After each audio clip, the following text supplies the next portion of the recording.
Yo, selamat datang di acara Rancawan Dini Hari, sebuah acara yang direkam ketika waktu telah menunjukkan pukul 24.00 dini hari. Ya, bertepatan dengan perpindahan hari lah intinya. Bersama saya Kordana.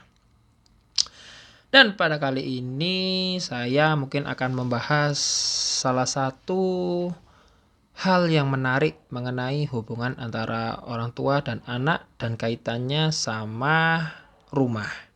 Nah, sebelumnya mungkin kalau dari definisi rumah sendiri, kalau dengan bahasa Indonesia sih mungkin bermakna ambigu, dalam artian dia tuh bisa bermakna banyak dan tidak pasti tergantung penggunaannya. Cuman kalau mau di bahasa Inggris kan mungkin kita lebih membahasnya perihal house, bukan home.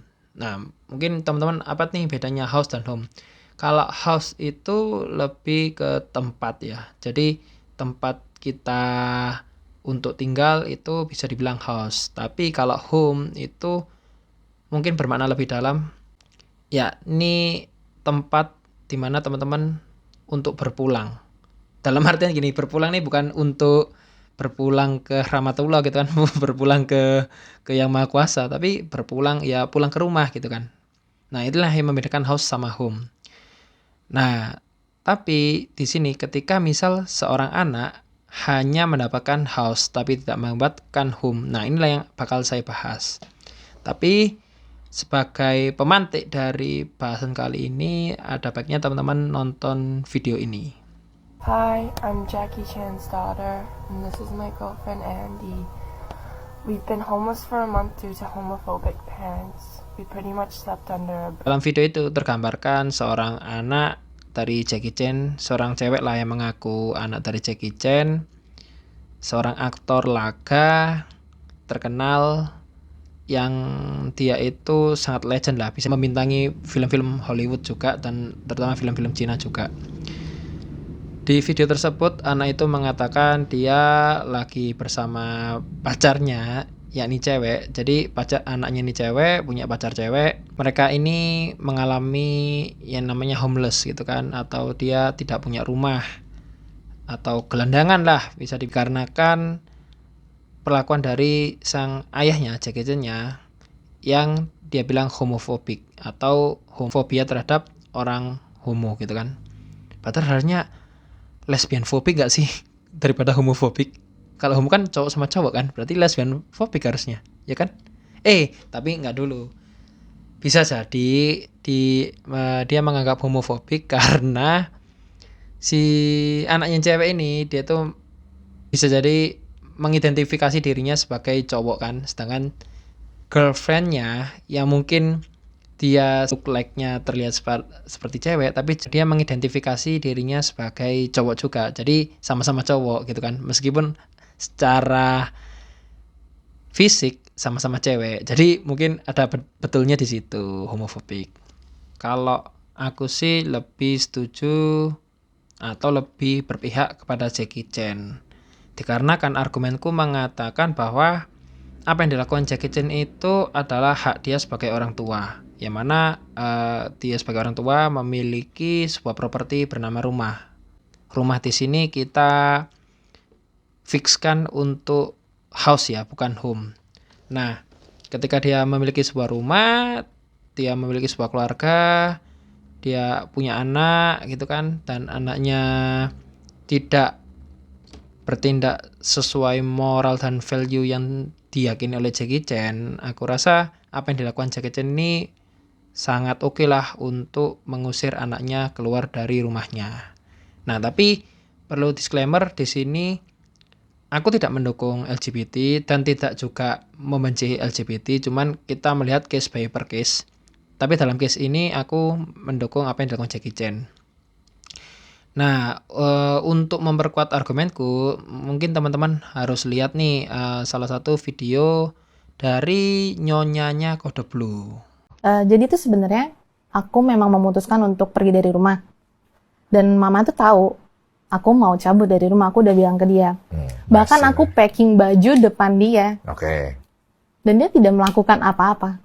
Nah, di video dari Nyonyanya Kode Blue ini dalam wawancaranya bersama Denny Sumargo dikatakan bahwa sebenarnya Nyonyanya Kode Blue ini nggak benar-benar diculik oleh Kode Blue itu sendiri kan. Dia mengatakan emang dia ingin keluar rumah, orang tuanya tahu, orang tuanya udah dikasih tahu, dia udah tinggal di Bali lama, udah tahu segala macamnya, tapi kok ketika kasusnya viral orang tuanya mengatakan diculik, bahkan sampai ngomong dia itu dicuci otak. Nah, di sini aku nggak membahas apakah benar dia diculik atau dicuci otaknya, tapi lebih tepat pada pernyataannya dari Nyonya Kode Blue ini mengatakan bahwa ya aku ingin keluar. Nah, ketika dia ingin keluar ya dia cabut gitu kan. Nah, hal seperti ini nih yang harusnya dilakukan sama anaknya Jackie Chan. Dan sebenarnya hal seperti ini adalah hal yang harus dilakukan oleh anak-anak di luar sana, mungkin yang nonton video ini atau siapapun yang merasa ketika dia tidak mendapatkan home, ketika dia berada di house, ya mau nggak mau jalan keluarnya adalah keluar ketika dia ingin mencari home atau mencari tempat nyamannya dia lah, atau mencari zona nyaman gitu kan. Dia harus keluar dari rumah itu. Nah, ketika dia tidak mendapatkan home dari house, kan ini faktornya banyak. Bisa dari moral values, sebagaimana yang kasusnya dari anaknya Jackie Chan itu, atau mungkin ada pertentangan nilai agama kah, atau mungkin pertengkaran antar orang tua dan anak yang biasa, atau mungkin pernikahan bisa jadi. Nah, tapi kan ketika emang apa yang diinginkan oleh anak tidak terpenuhi di rumahnya, ya mau nggak mau dia harus keluar. Nah, ketika keluar, berarti kan anak udah mengambil tanggung jawab tuh. Sebagaimana dia bertanggung jawab atas keinginannya, dia ya mau nggak mau harus mandiri. Jangan ketika keluar, dia malah merengek ke sosial media ngomong, oh saya ini anak broken home, saya diusir segala macamnya. Lah kan salah siapa gitu kan. Di sini sebenarnya ketika dibingkai dengan narasi-narasi seperti itu, orang awam yang melihat sekilas kan merasa, oh orang tuanya kok jahat banget. Tapi sebenarnya itu nggak jahat, itu adalah haknya orang tua. Yang mana menurut aku, parents house is parents rule. Ya rumahnya orang tua, rumah yang dibeli dengan hartanya orang tua, oleh penghasilannya orang tua, ya berarti orang tua itu berhak menentukan aturan dalam rumah itu. Nah, sebagai penghuni rumah atau anggota rumah, mau nggak mau anak harus nurut dong. Kalau nggak nurut, ya cabut. Nah, ketika dia mau cabut tapi dia bingung untuk makan, untuk bertempat tinggal, segala macamnya, tapi dia merasa nggak nyaman, ya mau nggak mau ya dia harus membetah-betahkan untuk tinggal di situ. Jadi ketika kalian emang merasa nggak betah di rumah, kalau emang udah mampu cabut. Kalau belum mampu untuk mandiri, ya tahan dulu. Sampai ketika kalian mandiri, baru kalian bisa cabut. Janganlah kalian mendahulukan ego kalian gitu kan. Nah, tapi berarti kita harus mendahulukan egonya orang tua. Ya benar, memang. Karena menurut aku emang orang tua itu batasnya ego. Jangankan ego untuk membuat peraturan dalam rumah, ego untuk membuat anak itu atau membuat anak atau melanjutkan keturunan itu adalah sebuah ego terbesar dari orang tua itu sendiri. Dia ingin meneruskan keturunannya, di mana anak kan tidak bisa memilih siapa orang tuanya, dengan latar belakang apa, dengan identitas apa, dengan nilai apa yang dianut, kan itu nggak bisa. Nah, itu adalah bentuk egonya orang tua. Nah, ketika seorang anak terlahir di keluarga tersebut, ketika memang orang tuanya sangat support dengan segala apa yang dimiliki anak, misalkan dari segi nilai yang dipercayai anak, ya kalian sebagai anak harus bersyukurlah ketika orang tua kalian support akan nilai yang kalian percayai, meskipun emang sebelumnya kan orang tua juga berhak menanamkan nilai-nilai pada kalian. Mungkin gini, kalau contoh gampangnya penanaman nilai adalah ketika kalian kecil kan kalian dirawat orang tua, diajarkan nilai-nilai tertentu. Misalnya orang tua beragama A, biasanya dia mengajarkan nilai-nilai dari keagamaan A untuk anaknya, yang mana dengan harapan anaknya juga memiliki agama yang sama dengan orang tuanya gitu kan. Nah, akan tetapi ketika semakin bertambahnya umur, ketika seorang anak merasa kayaknya agama orang tua saya ini nggak sesuai dengan hati saya gitu kan. Ya, ketika kalian ingin mencoba mengganti agama contoh, ya kalian pertimbangan itu tadi, apakah orang tua kalian bakal mendukung apa enggak. Kalau misalnya nggak mendukung, ya mau nggak mau kalian siap-siap terima konsekuensinya kan. Nah, tapi kan kadang konsekuensi kan biasa berupa peringatan terlebih dahulu. Misal, kamu kalau sampai keluar agama, kamu keluar aja dari rumah, bisa kayak gitu kan. Nah, konsekuensi-konsekuensi seperti itulah yang sebenarnya kalian harus persiapkan gitu loh. Apakah kalian ketika menuruti ego kalian sebagai anak yang memilih jalan hidup tapi bertentangan dengan ego orang tua, apakah kalian bisa untuk hidup mandiri? Itu loh pertanyaannya kan. Jadi gimana ketika misal kita memiliki nilai yang berbeda dengan orang tua gitu kan, tapi kita juga nggak bisa untuk keluar dari rumah, ya jalan satu-satunya adalah bersabar sembari kalian berusaha untuk sesegera mungkin mandiri. Bisa mandiri atau mungkin dengan bisa menikah dengan orang yang mungkin bisa membawa kalian keluar dari rumah, itu bisa saja. Tapi ya kembali lagi ketika kita ngomongin pernikahan kan itu sebuah hal yang rumit gitu kan.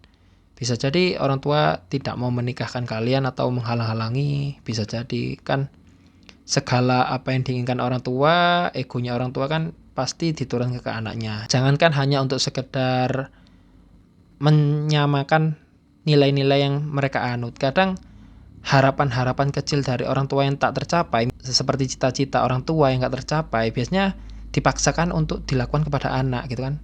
Misal bapaknya suka MU, anaknya dipaksa pakai bajuan MU gitu kan. Atau misal cita-citanya bapaknya dulu adalah pemain bola tapi nggak kesampaian, anaknya dipaksa untuk menyukai bola, dipaksa ikut SSB segala macamnya. Kan itu adalah hal-hal ego orang tua yang diturunkan kepada anak gitu kan. Dan ketika kalian nggak bisa untuk mandiri atau untuk terlepas dari apa yang dianut sama orang tua, ya mau nggak mau kalian harus bersabar. Kalau nggak tahan juga cabut. Tapi kalian jangan salahkan keputusan kalian soal cabut itu, karena kembali ke statementku di awal adalah parent house is parent rule. Ketika kamu berada di rumah itu, ya udah kamu ikut aturan dari yang punya rumah. Nah, tapi menjadi menarik ketika misal gimana ketika nanti di masa depan ternyata yang beli rumah adalah kamu sebagai anak. Apakah orang tua itu bakal menuruti dari perintahmu? Sedangkan orang tua kan mungkin mereka memiliki ego merasa berjasa setelah melahirkan kamu segala macamnya. Nah, kalau kamu sebagai anak gimana? Apakah sudah merasa disupport sama orang tua atau kamu memiliki nilai dan ego-ego yang berbeda dengan orang tua? Coba ceritakan, mungkin bisa kita saling sharing apa nih solusi bagi teman-teman yang mungkin merasakan ketidaknyamanan dia di rumah. Teman-teman yang merasakan dia tidak mendapatkan home dari house gitu kan. Itu monggo silakan bercerita di kolom komentar.